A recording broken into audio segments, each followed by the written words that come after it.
이 시각 주요 뉴스입니다. 미 백악관이 다음 달 18일 대통령 별장인 캠프 데이비드에서 한미일 3국 정상회의를 개최한다고 발표했습니다. 북한의 위협에 대한 대응책과 경제 번영을 강화하는 방안 등이 논의될 예정입니다. 북한이 정전협정 70주년을 맞아 대규모 열병식을 열고 성능이 크게 개선된 신형 무인기를 공개했습니다. 북중러 밀착 행보도 더욱 노골화되는 모습입니다.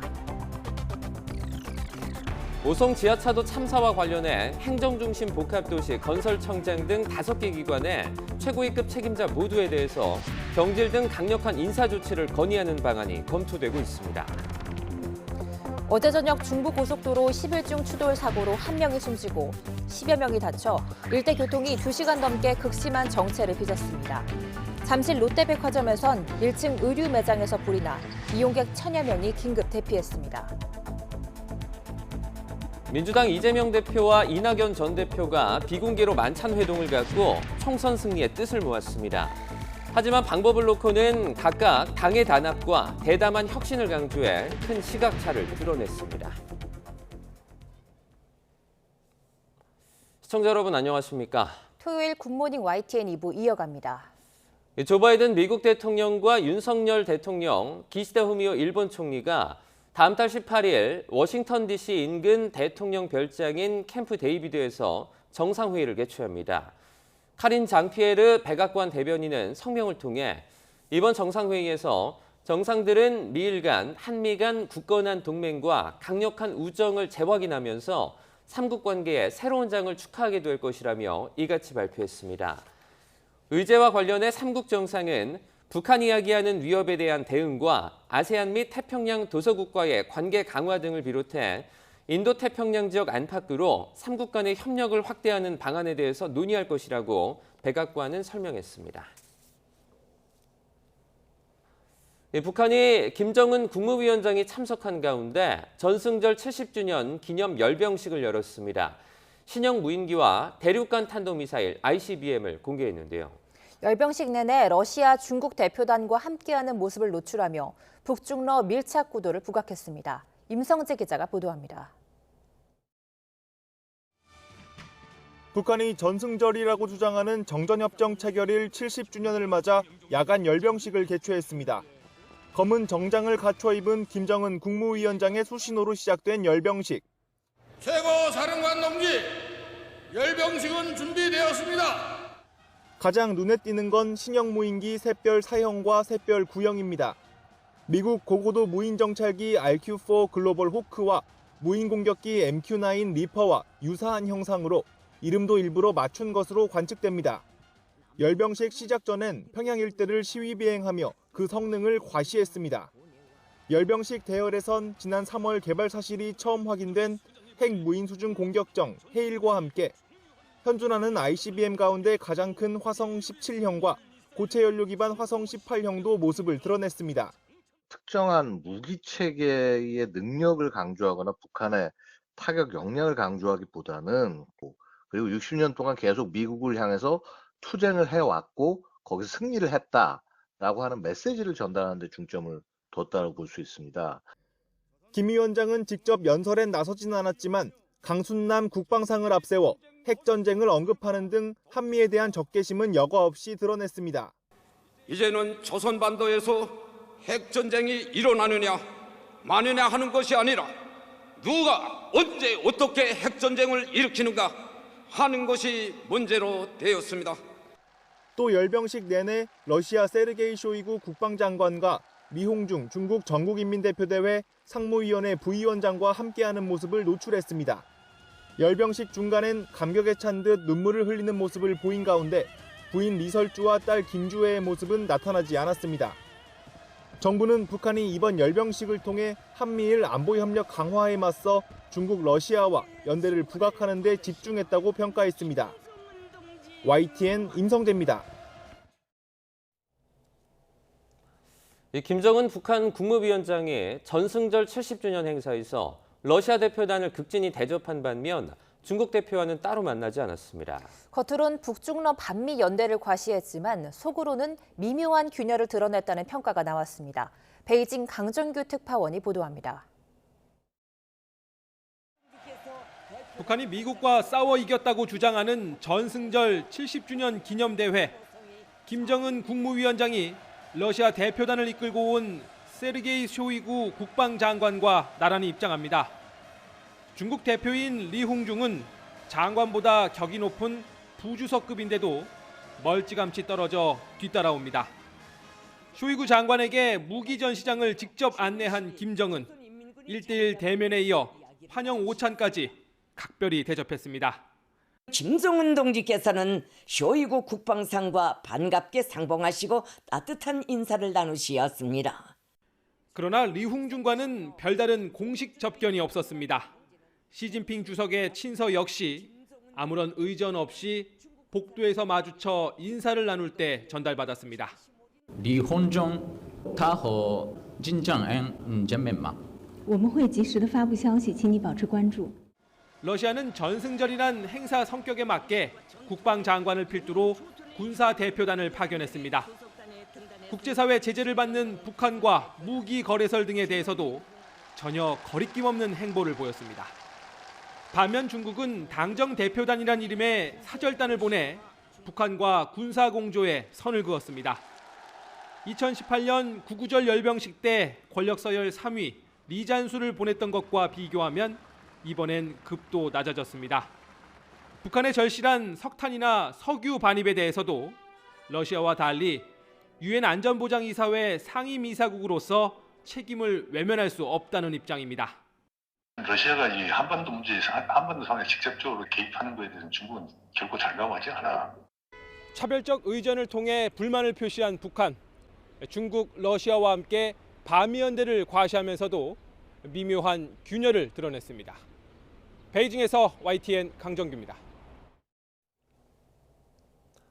14명이 숨진 오송 지하차도 참사가 일어나기 전 숱한 위험 신호가 있었지만 행정기관의 그 누구도 심각성을 인지하지 못했던 것으로 드러났습니다. 감찰 조사를 벌인 국무조정실은 단 한 곳이라도 제대로 대응했다면 참사를 막을 수 있었다고 결론 냈습니다. 이승배 기자입니다. 참사 전날인 지난 14일 오후 5시 20분, 청주 미호천교에는 홍수주의보가 발령됐습니다.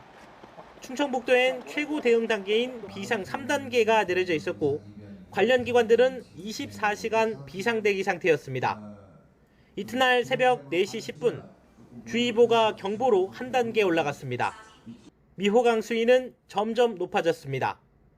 사고 2시간 전인 아침 6시 40분, 강물은 홍수 위인 29.02m에 도달했습니다. 궁평 2 지하차도 통제 요건을 충족했지만 누구도 나서지 않았습니다. 아무 대처 없이 그렇게 20분이 흘렀습니다. 아침 7시 4분 112에 첫 신고가 들어왔습니다. 미호천교가 범람할 우려가 있으니 주민 대피가 필요하다는 내용이었습니다. 아침 7시 50분 물살이 거세지면서 임시 제방을 타고 넘기 시작했습니다.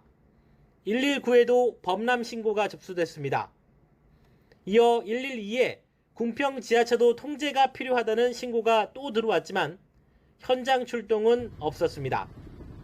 아침 8시 9분 임시 제방이 버티지 못하고 결국 무너졌고 18분 뒤 550m 떨어진 궁평 2 지하차도에 강물이 쏟아져 들어왔습니다. 6만 톤의 물이 순식간에 밀려들면서 지하차도는 완전히 물에 잠겼습니다. 신고 등 수많은 경고가 있었음에도 궁평 2 지하차도와 주변 미호강과 관련된 여러 기관이 상황의 심각성을 제대로 인식하고 적극적으로 대처하지 못해 이러한 결과가 발생한 것으로 조사되었습니다. 자치단체라고 나을 건 없었습니다. 행복청엔 전화와 모바일 메신저로 모두 7번 범람 위험이 접수됐고 충청북도 3번, 그리고 청주시는 10번에 달했습니다. 하지만 아무 조치도 없었고 그 결과로 14명이 허망하게 목숨을 잃었습니다. YTN 이승매입니다. 국무조정실이 오송 지하차도 참사와 관련해 5개 기관의 최고위급 책임자 모두에 대해 직위 해제 등 인사조치를 건의하는 방안을 검토 중인 것으로 확인됐습니다.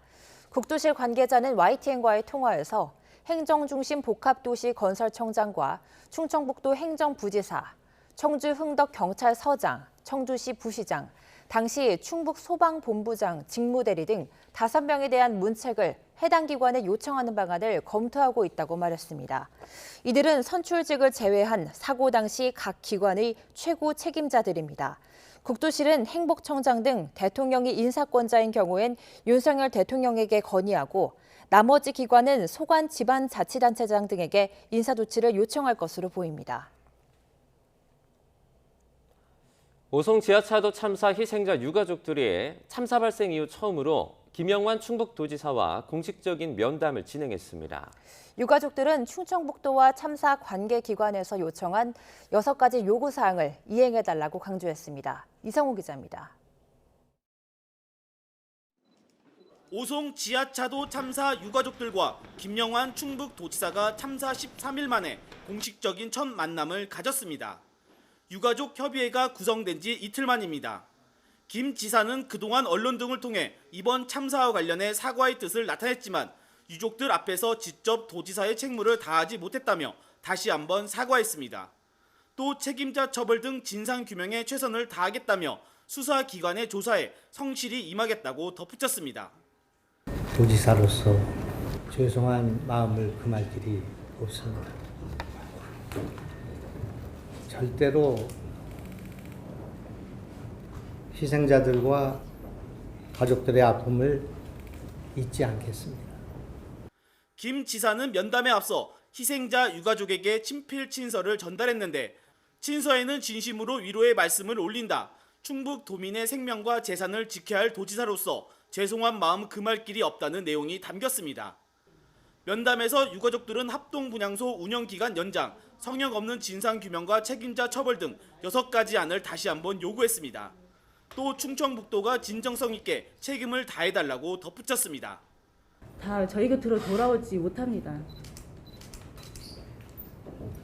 분명히 진실 규명해 주신다고 하셨죠. 저희한테 약속하셨죠. 진실 규명 확실히 해주시고요. 정부 세종청사 국무조정실 앞에서는 참사의 책임을 현장 경찰에게 전가하고 있다며 전국 경찰 직장협의회 회원들이 이틀간 1인 시위를 벌였습니다. 이들은 철저한 진상규명과 책임에 상응한 조치가 필요하지만 현장 경찰관에게만 책임을 전가하면 안 된다고 주장했습니다. YTN 이성호입니다.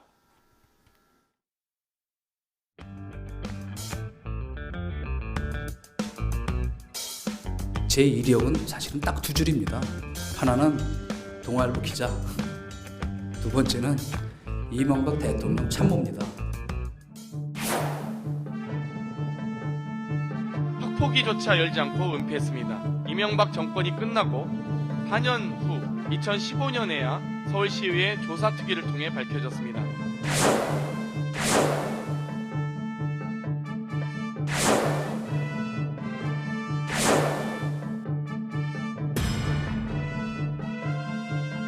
과거의 언론 탄압 전력, 자녀 학폭 은폐 의혹, 농지법 위반까지 이동관 특보는 이미 국민검진 3진 아웃입니다.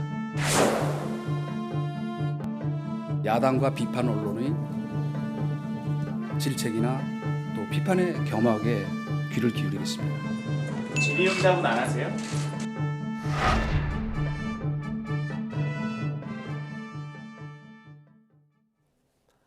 윤석열 대통령이 결국 신임 방송통신위원장으로 이동관 대통령 대외협력특보를 지명했습니다. 내정설이 나온 지 2달 만인데 이동관 지명자는 공정한 미디어 생태계 복원에 총력을 기울이겠다고 밝혔습니다. 강희경 기자입니다. 이동관 대통령 대외협력특보가 신임 방송통신위원회 위원장으로 지명됐습니다. 한상혁 전 방송통신위원장이 TV조선 재승인 심사점수 변경 혐의로 기소돼 면직 처분을 받은 지 2달 만입니다. 기자 출신인 이동관 지명자는 이명박 정부 시절 청와대 대변인과 홍보수석 등을 지냈습니다. 대통령실은 이 지명자가 다양한 경험을 바탕으로 방통위원장 소임을 수행할 적임자라고 밝혔습니다. 다양한 인간관계, 네트워킹, 리더십을 바탕으로 윤석열 정부의 방송통신 분야 국정과제를 추진할 적임자라고 생각합니다. 대통령실 발표에 참석한 이 지명자는 가짜뉴스 문제를 최우선 과제로 꼽았습니다. 자유민주주의 체제를 파괴하는 존재라며 공정한 미디어 생태계 복원에 총력을 기울이겠다고 강조했습니다. 공정한 미디어 생태계의 복원, 소통이 이루어지는 정보 유통 환경을 조성하는 데 먼저 총력을 기울이려고 합니다. 또 우리나라에도 일본 NHK 국제방송처럼 신뢰받는 공영방송과 넷플릭스 같은 거대 콘텐츠 유통기업이 있어야 한다고 덧붙였습니다. 앞서 이 지명자는 한전위원장이 면직된 지난 5월 말부터 사실상 낙점됐다는 말이 나왔습니다. 하지만 아들의 학교폭력 의혹이 불거진 데다 각종 현안이 이어지면서 대통령실이 지명 시기를 저울질한 것으로 알려졌는데 현 방통위원장 직무대행의 임기가 한 달도 남지 않은 점 등을 고려해 윤 대통령이 최종 결심한 것으로 보입니다. YTN 강희경입니다. 이동관 방송통신위원장 후보자는 지난 2012년 아들의 학교폭력 논란과 관련해 당시 하나고 김승유 이사장에게 직접 전화를 했다는 의혹도 받고 있습니다. 김 전 이사장은 YTN 취재진과 만나 이 후보자 아들이 시험을 보고 전학을 가게 해달라는 구체적인 부탁이 있었다고 밝혔습니다. 이 후보자 측은 사실 파악을 위한 통화였다는 입장인데 인사청문회 과정에서 추가 해명이 나올지 주목됩니다. 이어서 우철희 기자의 단독 보도입니다. 이동관 후보자는 2012년 5월 무렵 아들의 학교폭력 사건이 교직원 회의에서 거론되고 이후 전학을 갈 상황에 놓이자 김승유 당시 하나고 이사장에게 전화를 걸었습니다. 복싱을 배워서 어디 가서 지가 괜히 손도 뻗쳐보고 싶고 그랬을 겁니다. 그러다가 보니까 자기 방에서 애들한테 그런 것 같습니다. 그래서 지각했습니다. 전 청와대 홍보수석으로서 외압을 행사한 게 아니냐는 의혹이 제기됐는데 이 후보자는 사실관계를 알아보려 전화한 것이지 무엇을 잘 봐달라는 것이 아니었다고 해명했습니다. 하지만 YTN과 만난 김승유 전 이사장은 그런 사건이 있다는 걸 통화할 때 처음 알았다면서 이런 부탁이 있었다고 말했습니다. 새로 전학 간 데서 시험을 치면 불리하니까 시험은 여기서 치고 가게 해주십시오 하는 얘기가 있었어요. 그게 다예요. 하나고는 일반고와 교육과정이 달라서 전학을 가자마자 새 학교에서 시험을 보면 내신에서 불리해지니까 전학을 늦춰달라고 학교 이사장에게 요청했다는 얘기입니다. 김 전 이사장은 당시 하나고 교장에게 이 후보자의 부탁을 전했고 학교가 그렇게 해주는 것으로 생각했다고 말했습니다. 하지만 나중에 보니 바로 전학을 갔더라면서 결과적으로 자신이 부탁을 안 들어주게 된 셈이라고 해명했습니다. 오히려 교장의 학교에 맡겨달라는 답변에 마음이 언짢기도 했다면서 이 후보자의 요구가 외압으로 느껴지진 않았다고 밝혔습니다. 교장에게 이 후보자의 부탁을 전한 것이 이사장의 학사 개입 아니냐는 질문에는 시험을 치고 전학을 가게 할 수 있는지 알아봐 달라고 한 것이 전부라면서 계속 알아보면 그야말로 학사 개입이 되니까 더는 얘기도 안 했다고 덧붙였습니다. 학기 말까지 학교를 다니게 해달라는 요청을 학교가 수용하지는 않았지만 이 후보자가 이사장에게 전화를 걸어 아들 전학 일정에 대한 부탁을 한 것은 맞다는 게 김 전 이사장이 밝힌 당시 상황입니다. 김 전 이사장이 밝힌 통화 내용에 대해 YTN은 여러 차례 확인을 요청했지만 이 후보자 측은 답변하지 않았습니다. YTN 우철입니다. 이동관 방송통신위원장 후보자에 대해서는 지명 전부터 아들 학교폭력 무마 의혹과 이명박 정부 시절 방송장악 논란 등이 제기돼 왔습니다. 여기에 2010년 후보자 부인을 상대로 한 인사청탁 시도 사건을 청와대 민정수석실에 제대로 신고했는지도 인사청문회의 새로운 쟁점이 될 전망입니다. 신호 기자입니다.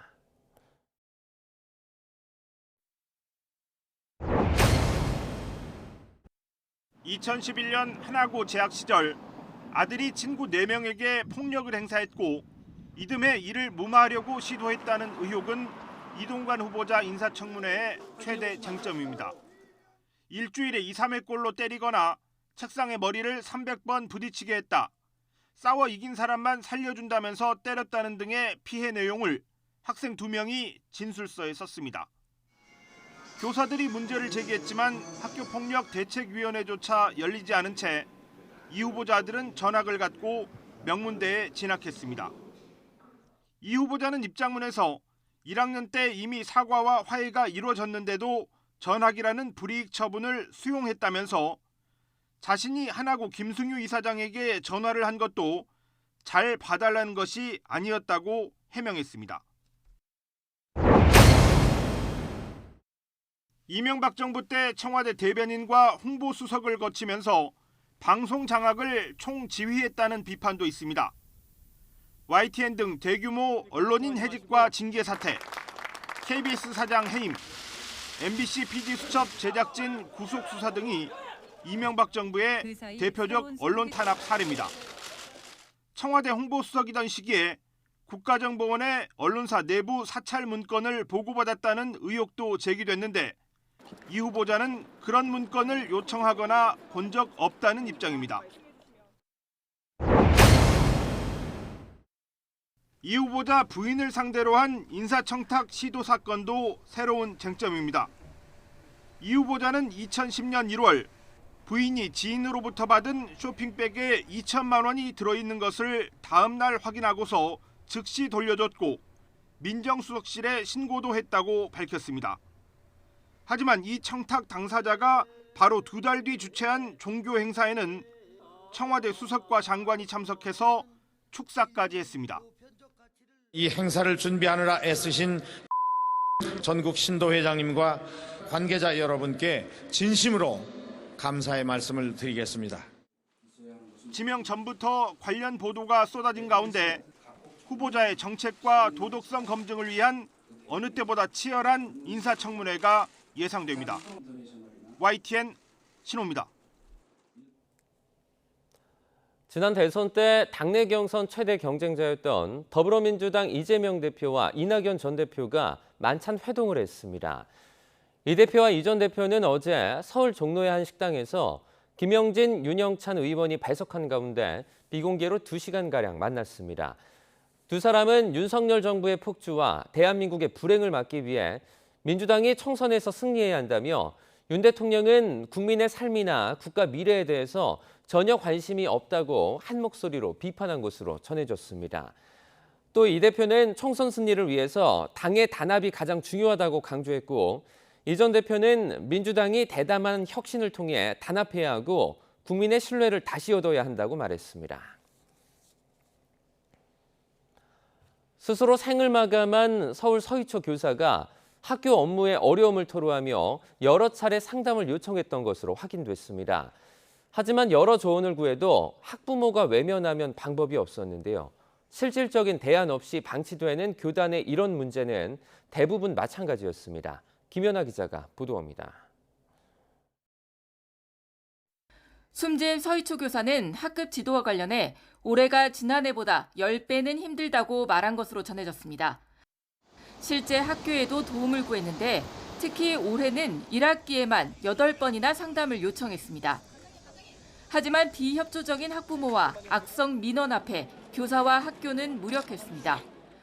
화내고 짜증내는 아이에 대해 학교는 부모에게 심리검사와 상담을 권유하라고 했지만 부모가 불편한 기색을 내비쳐 무산됐고 수업 중 문제 행동을 하거나 교실 밖으로 달려나간 학생 역시 학부모 상담을 권유하고 보조교사를 추가 지원했지만 해당 학생의 학부모까지 계속 선생님 탓을 해 이젠 정말 자기 탓이란 생각이 든다고 말했습니다. 학생 간 다툼은 학교 중재로 해결되는가 했지만 이후 학부모가 개인 번호를 알아내 여러 번 전화해 불안을 호소했는데 학교의 조치는 별다를 게 없었습니다. 사정은 대부분 비슷해서 한 설문조사에선 교원의 92.3%가 본인이나 동료 교사가 교내에서 과도한 민원을 경험한 적 있다고 답했고 96.8%는 본인이나 동료 교사가 민원으로 우울증 치료를 받았거나 휴직한 경험이 있다고 답했습니다. 학생들의 생활지도 거부와 폭언, 폭행, 학부모 악성 민원과 무분별한 아동학대 신고라는 총알이 다음엔 누구를 겨눌지 두렵습니다. 대책을 논의하기 위한 국회 교육위는 아동학대 처벌법 개정이나 별도의 민원 창구 마련엔 공감했지만 학생 인권조례 개정에 대해선 여야의 치열한 공방이 펼쳐졌습니다. YTN 김현아입니다. 송두환 국가인권위원장은 교권 침해가 학생 인권 강조나 학생 인권조례 제정 때문이라는 일부 주장을 경계해야 한다고 지적했습니다.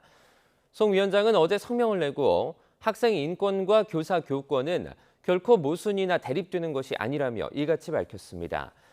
송 위원장은 학생 인권 조례를 통해 체벌 관행이나 여학생 속옷까지 점검을 하던 복장 규제 등이 없어져 학교가 인권 친화적으로 변했다면서 이런 노력이 후퇴하면 안 된다고 강조했습니다. 이어서 학생이 교사를 폭행하거나 수업을 방해하는 일은 학생 인권과는 별개 문제로 교사 인권을 보호할 수 있는 여건을 마련하겠다고 밝혔습니다. 이주호 사회부총리 겸 교육부 장관이 악성 민원으로부터 교사들을 보호할 대응 방안을 마련하겠다고 밝혔습니다. 이 부총리는 국회 교육위원회 전체 회의에서 서울 서희초 신규 교사 사망과 교권 침해 논란과 관련해 다음 달 발표할 종합대책에서 새내기 교원들이 악성 민원에 홀로 노출되지 않는 방안을 마련하겠다고 강조했습니다. 또 아동학대 혐의로 수사가 개시되면 교원들이 직위 해제 등 불이익을 받는다는 지적에 수사 개시 전에 반드시 교육청과 협의하도록 하는 법조항을 두려고 한다고 말했습니다.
서울 잠실에 있는 백화점에서 불이 나 백화점과 근처 놀이공원 이용객 1000여 명이 긴급 대피했습니다.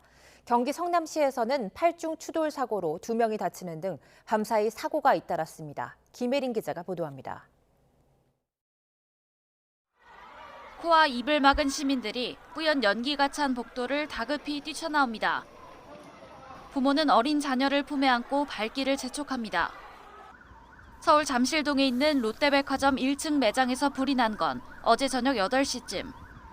화재 연기가 근처 롯데월드까지 번지면서 백화점과 롯데월드 이용객 1000여 명이 긴급 대피했습니다. 그때 퍼레이드를 하고 있었는데 안개도 막 자욱해가지고 앞도 잘 안 보이고 그랬었어요. 인파가 몰려가지고 어린애들도 많이 있었는데도 사람들이 밀쳐가지고 사이렌이 몇 번 울려가지고 처음에 오류라고 해가지고 그냥 있었는데 그 다음에 대피하라고 관계자분께서 이 불로 다친 사람은 없었지만 8살 남자 어린이 등 모두 7명이 연기를 마셔 병원으로 옮겨졌습니다. 소방당국은 매장 진열장 안에 있던 간판에서 불이 시작된 것으로 보고 화재 경위를 조사하고 있습니다. 차량 범퍼가 형체를 알아볼 수 없게 찌그러졌습니다. 또 다른 차량은 앞유리까지 모두 파손됐습니다. 어젯밤 9시 20분쯤 경기 성남시 오리역 근처 도로에서 차량 8대가 잇따라 부딪혔습니다. 이 사고로 60대 남성 A씨를 비롯해 모두 2명이 다쳐 병원으로 옮겨졌습니다. 경찰은 A씨가 몰던 경차가 신호 대기 중이던 차량을 들이받으며 사고가 시작된 것으로 보고 있습니다. 비상 깜빡이를 켠 차들이 활활 타오르는 차량을 피해 서행합니다. 어젯밤 9시 40분쯤 경부고속도로를 달리던 승용차에서 불이 났습니다. 40대 여성 운전자와 동승자 2명이 갓길에 차를 세우고 대피해 다친 사람은 없었습니다. 본넷에서부터 이제 불이 한참 타고 있었죠, 본넷이. 대전 통영고속도로 오도제 터널 근처에서도 달리던 차량에서 불이 나 운전자가 대피했습니다. 경찰과 소방당국은 차량 엔진 과열로 불이 시작된 것으로 보고 화재 원인을 조사하고 있습니다. YTN 김혜린입니다. 중부 고속도로 호법 분기점 인근에서 차량 12대가 잇따라 부딪히는 사고로 1명이 숨지고 15명이 다쳤습니다. 부상자 이송을 위한 헬기 이착륙과 현장 수습 과정에서 인근 도로는 2시간 넘게 극심한 정체를 빚었습니다. 박광열 기자가 보도합니다. 소형 트럭이 원래의 모습을 알아볼 수 없을 정도로 종이장처럼 구겨졌습니다. 곳곳에 흩뿌려진 차량 파편은 사고 당시의 충격을 보여줍니다. 사고가 난 건 어제 오후 6시쯤 중부고속도로 호법분기점 인근에서 대전 방향으로 달리던 3.5톤 화물차가 앞서가던 소형 트럭을 들이받았습니다. 그러면서 뒤따르던 차량을 포함한 차량 11대 연쇄 추돌로 이어졌습니다. 사탄이 많이 그 안에 물건들인지 뭔지 모르겠는데 많이 떨어져 있더라고요. 전체적으로 그냥 다 찌그러져가지고 형체를 알아볼 수가 없어요. 처음 사고를 당한 소형 트럭 운전자 60대 남성이 숨지고 중상 3명을 포함해 15명이 크고 작은 부상을 입었습니다. 환자 긴급 이송을 위해 소방 헬기와 닥터 헬기까지 동원됐습니다. 아주대병원 헬기랑 그다음에 다른 헬기 한 대가 더 오더라고요. 오자마자 환자분들 실러 나가는 것까지 봤고요. 금요일 퇴근 시간대에 차량 통행량이 많았던 데다 2시간가량의 현장 수습 과정에서 인근 도로는 극심한 정체를 빚었습니다. 경찰은 갑작스레 정체가 시작되는 구간에서 사고 운전자가 속도를 줄이지 못했을 가능성에 무게를 두고 있습니다. 증거수집 태만 또는 안전운전은 불이행 그 정도로 추정만 할 뿐이지 현재로서는 명확하게 원인이 딱 뭐다라고 당사자 조사가 이루어져야 되니까 수술 중이시래요. 경찰은 사고 운전자 및 목격자 등을 상대로 정확한 사고 경위를 조사한다는 계획입니다. YTN 박광열입니다. 파도를 막기 위해 설치하는 테트라포드에서 추락 사고가 매년 끊이지 않고 있습니다. 부주의로 인한 사고가 잇따르자 소방이 최근 제주시 한림항에서 추락 사고에 대비한 구조 훈련을 진행했습니다. KCTV 제주방송 김경임 기자입니다. 소방대원들이 방파제 주위를 다니며 수색 작업을 벌입니다. 수색 끝에 테트라포드 사이에서 발견된 구조자. 소방대원들이 삼각대를 설치하고 구조 작업에 나섭니다. 로프를 이용해 테트라포드 사이로 내려간 구조대원이 구조자의 의식을 확인하고 괜찮으십니까? 다치신 곳은 없습니까? 현재 척추 손상 의심되고 구조대 1명하고 KED 준비 부탁드립니다. 추가 부상을 막기 위해 구조자의 목과 허리 등을 고정해 안전하게 위로 끌어올립니다. 사다리를 이용한 구조 훈련도 진행됩니다. 삼각대보다 설치 시간이 짧고 좁은 공간에서도 장비를 설치할 수 있어 긴급하게 구조를 해야 하는 상황에서 자주 사용됩니다. 최근 테트라포드 추락 사고가 끊이지 않으면서 소방이 각종 장비를 투입해 구조 훈련을 진행하고 있습니다. 최근 3년 사이 제주에서 발생한 테트라포드 추락 사고는 모두 21건. 올 들어서도 벌써 4건의 사고가 발생해 3명이 숨졌습니다. 테트라포드는 높은 파도를 막기 위해 해안가 주변에 설치되는데 구조적 특성상 표면이 미끄럽고 해조류가 끼는 곳이 많아 조금만 방심하면 추락사고가 발생할 수 있습니다. 바닥까지의 높이가 5m 정도로 높고 스스로 탈출이 어려워 큰 사고로 이어질 가능성이 큽니다. 테트라포드가 매우 미끄럽고 잡을 곳이 없기 때문에 사고자 스스로 지상으로 탈출하기란 사실상 불가능하다고 할 수 있습니다. 사진을 찍거나 낚시, 음주를 통하여 발생하고 있습니다. 그렇기 때문에 시민들 스스로가 안전의식을 가지고 테트라포드 위로 올라가지 않는 것이 사고를 예방하는 최선의 방법이라고 할 수 있겠습니다. 매년 끊이지 않는 테트라포드 추락 사고. 여름 휴가철을 맞아 바다를 찾는 사람들이 늘어가는 가운데 큰 인명사고로 이어질 수 있는 만큼 각별한 주의가 요구됩니다. KCTV 뉴스 김경임입니다. 태양광 사업을 추진하는 과정에서 특혜가 있었다는 의혹을 수사하는 검찰이 산업부와 태안군청에 대한 강제 수사에 나섰습니다. 서울 북부지방검찰청 국가재정범죄합수단은 어제 산업통상자원부와 태안군청의 수사관을 보내 압수수색을 진행했습니다. 산업부는 지난 2018년 태안군 안면도 지역의 태양광 사업을 추진하는 과정에서 과장급 직원이 태안군에 유리한 유권 해석을 내리는 등 특혜를 준 의혹을 받고 있습니다. 프로축구단 입단을 대가로 뒷돈을 받은 혐의로 구속된 안산 그리너스FC 임종원 전 감독이 재판에 넘겨졌습니다. 서울중앙지방검찰청은 어제 배임수재와 사기, 범죄수익 은닉규제법 위반 혐의로 구속된 임 전 감독을 기소했습니다. 임 전 감독은 과거 태국 네이비FC 감독으로 있으면서 한국인 선수 2명을 입단시켜주는 대가로 중개인 최 씨에게 4천만 원을 받은 혐의를 받습니다. 임 전 감독은 또 다른 선수를 프로구단에 입단시켜주겠다고 속여 6천만 원을 뜯어내고 차명 계좌를 활용해 이를 숨기려 한 것으로 조사됐습니다. 김명수 대법원장 퇴임이 2달 앞으로 다가오면서 윤석열 정부 첫 대법원장에 누가 오를지 관심이 쏠립니다. 법조계에선 전현직 대법관과 헌법재판관의 이름 등 자주 거론되고 있습니다. 홍민기 기자의 보도입니다. 2017년 문재인 전 대통령에게 임명장을 받은 김명수 대법원장의 임기는 오는 9월 24일까지로 2달도 채 남지 않았습니다. 법조계 안팎에선 그 뒤를 이어 윤석열 정부 사법부를 이끌 수장으로 3사람이 빈번하게 거론됩니다. 재판 실무와 법률 이론에 두루 정통한 김용덕 전 대법관은 법원 행정처 차장을 지내 사법행정에도 밝다는 평가를 받습니다.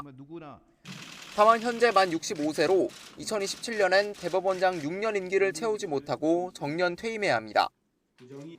2013년 양승태 전 대법원장이 강제징용 소송 재상고심 주심을 맡은 김 전 대법관을 통해 재판에 개입하려 했다는 이른바 사법농단 연루 의혹도 걸림돌입니다. 부족한 식견으로 인하여 미진함이 있을 터이며 이로 인하여 누를 끼친 점이 있다면 이 자리를 빌려 양해를 부탁드립니다. 참여정부 시절 이용훈 전 대법원장을 보좌하며 사법개혁을 주도한 강일원 전 헌법재판관도 꾸준히 하마평에 오릅니다. 부동산 다운계약서와 병역면제 논란에도 국회 인사청문회를 무리 없이 통과했고 헌재에서 박근혜 전 대통령 탄핵심판 주심을 맡아선 송곳 질문을 날려 주목받기도 했습니다. 증인은 이 재단법인 설립은 예컨대 기밀사항이라든지 이런 거라는 거는 인식 없이 그냥 하신 건가요? 좋은 뜻으로만 인식하신 건가요? 합리적 중도 성향으로 법원 내부 신망이 두터운 오석준 대법관은 2차례 법원 행정처 공보관을 지내 소통 능력이 강점으로 꼽힙니다. 반면 800원을 횡령한 버스기사 해고가 정당하다고 본 판결이나 윤 대통령과 사법시험을 함께 준비한 친분관계 등은 부담으로 작용할 수 있습니다. 이런 친분 관계로 인해서 이런 사법부의 독립을 가장 또 지켜야 되는 대법관으로서 이게 제대로 할 수 있을 것인지에 대한 그런 국민적 우려가 있다는 점을 유념하고 명심하겠습니다. 이 밖에 김소영, 김재영 전 대법관과 이균용, 홍승면 서울고등법원 부장판사 등도 물망에 올라 있습니다. 국회 인사청문 절차를 거쳐 실제 임명까지 한 달 정도 걸리는 점을 고려하면 윤 대통령은 늦어도 다음 달 중순까지는 차기 대법원장 후보자를 지명할 것으로 보입니다. YTN 홍민기입니다. 이달 초에 빚어진 사태를 계기로 새마을금고에 대한 관리감독 이관 문제가 화두로 떠오르고 있습니다. 국회에서도 관련 법안이 발의됐는데 여야 모두 필요성에는 공감하지만 당장 9개월 앞으로 다가온 총선이 변수입니다. 엄윤주 기자입니다. 상호 금융기관인 새마을금고는 농협이나 신협 등과 달리 주무부처가 행정안전부입니다. 이에 따라 관리감독도 행안부가 맡는데 신용이나 공제사업에 한해서는 필요한 경우 금융위원회와 협의할 수 있습니다. 행안부의 요청 없이는 금융위가 단독으로 새마을금고를 감독할 수 없다는 뜻입니다. 예금과 보험 같은 금융 업무를 맡고 있는 우정사업본부도 마찬가지입니다. 감독당국이 과학기술정보통신부라 금융당국의 사각지대에 놓여 있다는 지적이 잇따르고 있습니다.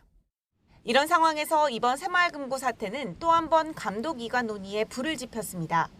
일단 당사자인 행안부와 금융위 모두 대외적으로 지금은 논의할 시점은 아니라며 선을 그었지만 금융위원회, 금융감독원 등 관계 당국과 긴밀하게 협력을 해서 현재 어떤 상황을 앞으로 잘 관리해 나가겠습니다. 적어도 지금은 그 논의를 할 시점은 아니다. 일반 국민까지 피해보는 이 악순환을 끊어야 되는 게 지금 시점에서 제일 중요하다고 저는 생각합니다. 내부적으로는 양측 다 난감한 기색이 역력합니다. 이미 정치권은 발빠르게 움직이고 있습니다. 여야 모두 이번 사태로 국민 불안이 커진 만큼 감독 권한을 금융위로 옮기는 데 이견이 없지만 변수는 총선입니다. 각 지역 새마을금고의 정치적 영향력을 무시할 수 없어서입니다.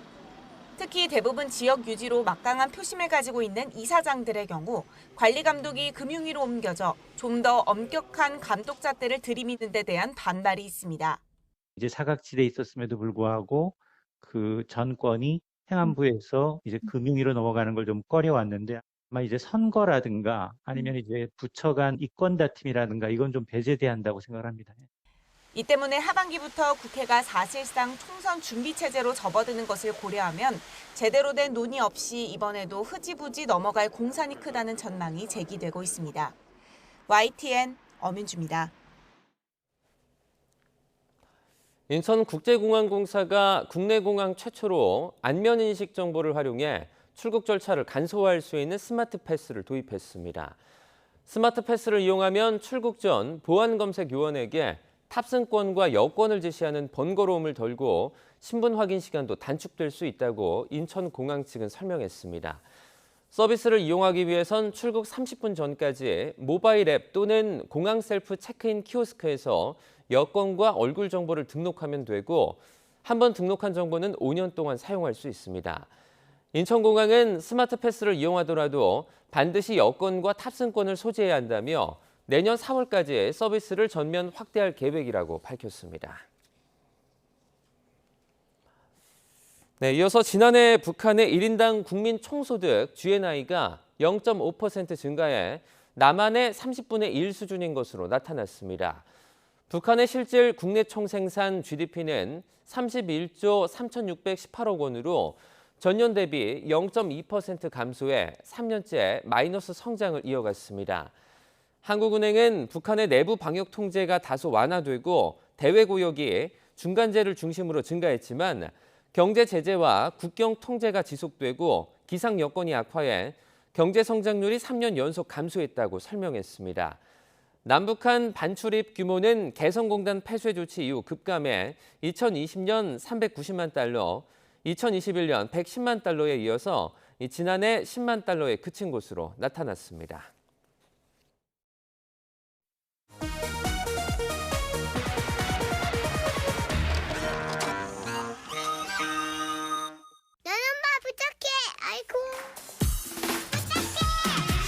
더위를 식히는 방법도 갖가지입니다.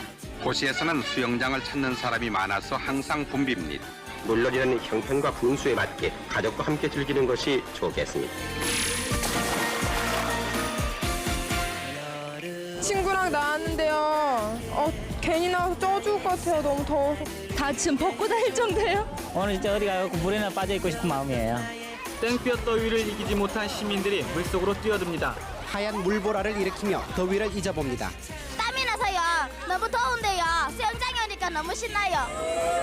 난생 처음 슬라이드를 타고 내려온 아이는 겁에 질려 급기야 울음을 터뜨립니다. 좀 더 적극적인 젊은이들은 떼약볕 아래서 살갗을 때우며 아예 더위를 온몸으로 받아냅니다. 따가운 떼약볕도 곧잘 참아냅니다. 3시간째 하고 있는데요. 선탠이 잘 될 것 같아요. 까무잡잡한 피부 건강해 보이고 좋잖아요. 더위에 지친 어린이들은 일단 물놀이부터 하고 봅니다. 물장난을 하고 물고기를 벌려 먹는 모습이 마냥 신납니다. 승부욕에 불타는 아이들이 숨을 꾹 참고 있습니다. 피서가 절정에 이르면서 무질서와 바가지 요금으로 관광객을 짜증나게 하기는 마찬가지입니다. 하룻밤에 9만 원, 인류 호텔의 객실료가 아닙니다. 가자. 얼마 달라는? 7만 원. 잘 모르겠어요. 이거 지금 쓴 돈만 해더라도 거의 뭐 한 40 가까이 썼어요. 어쩌면 제일 좋은 여름 휴가는 엄마와 함께 있는 것일 수도 있습니다.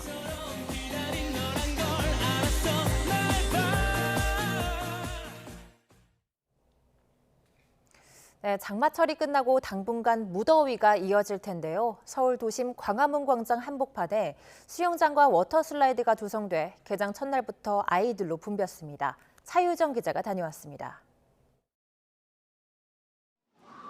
세종대왕 동상 뒤편에 워터슬라이드가 생겼습니다. 높이 길이 모두 8m로 2명이 동시에 내려올 수 있습니다.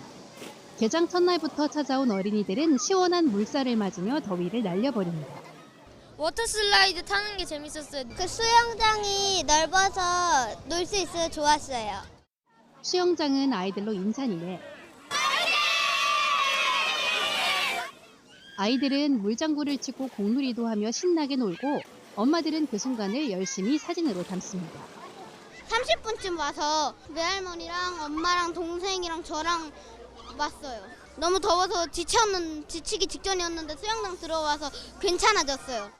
수영장은 다음 달 13일까지 17일 동안 운영되며 정오부터 밤 9시까지 열립니다. 수영장은 별도 예약 없이 선착순으로 입장할 수 있습니다. 다만 최근 어린이 안전사고가 많은 만큼 유아 및 어린이 단체의 경우 4명당 보호자 1명이 동반해야만 입장이 가능합니다. 물놀이한 뒤에 편히 귀가할 수 있도록 탈의실도 비치했습니다.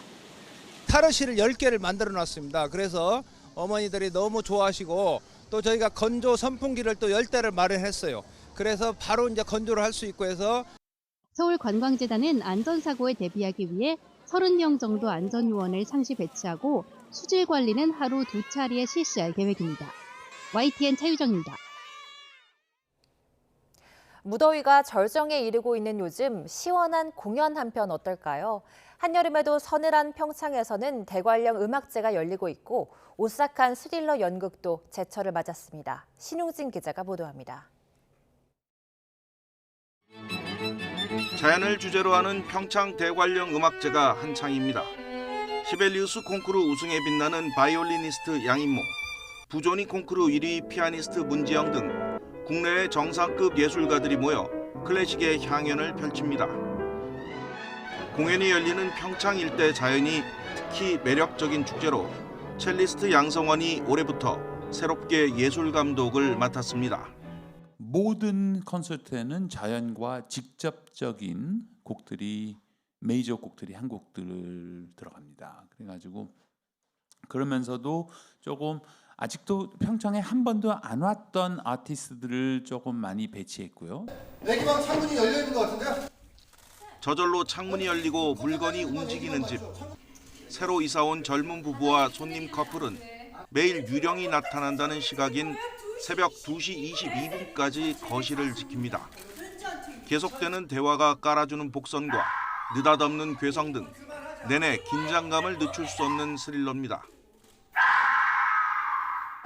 영국 웨스트엔드 최신 흥행작으로 가수 출신 배우 아이비의 첫 연극 도전이기도 합니다. 보이지 않는 어떤 존재에 대한 경험을 또 주변 사람들을 설득해가면서 이렇게 풀어나가야 하는 또 캐릭터고, 근데 그만큼 진짜 매력 있고 저도 배우로서 한 단계 더 성장할 수 있는 좋은 기회가 되지 않을까 싶고요. 동화 오즈의 마법사를 모티브로 한 어린이 뮤지컬입니다. 위기에 처한 친구들을 구하기 위해 다시 매직 판타지아로 돌아오는 주인공 도로시의 모험을 그렸습니다. 브람스, 모차르트, 베르디 등의 클래식 음악을 듣기 쉽게 편곡했고 중간중간 관객들과 율동도 함께하는 등 어린이들 눈높이에 맞췄습니다. YTN 신홍진입니다.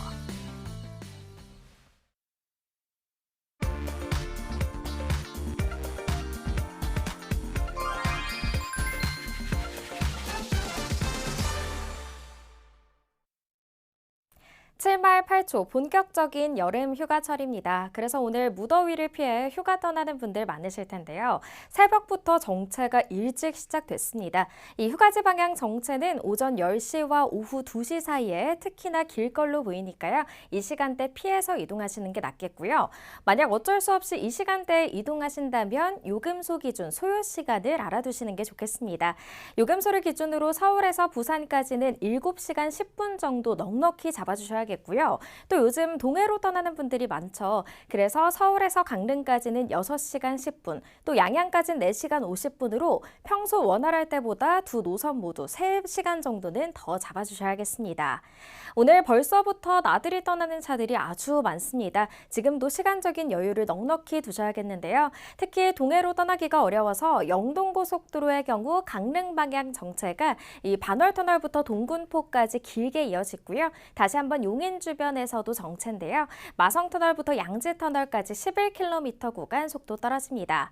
그리고 60번 서울 양양선 양양 방향 정체가 빠른 속도로 길어지면서 초입 구간부터 화도까지 15km나 어렵습니다. 모든 좌석에서 안전띠 착용 잊지 마시고요. 고속도로 교통방송이었습니다.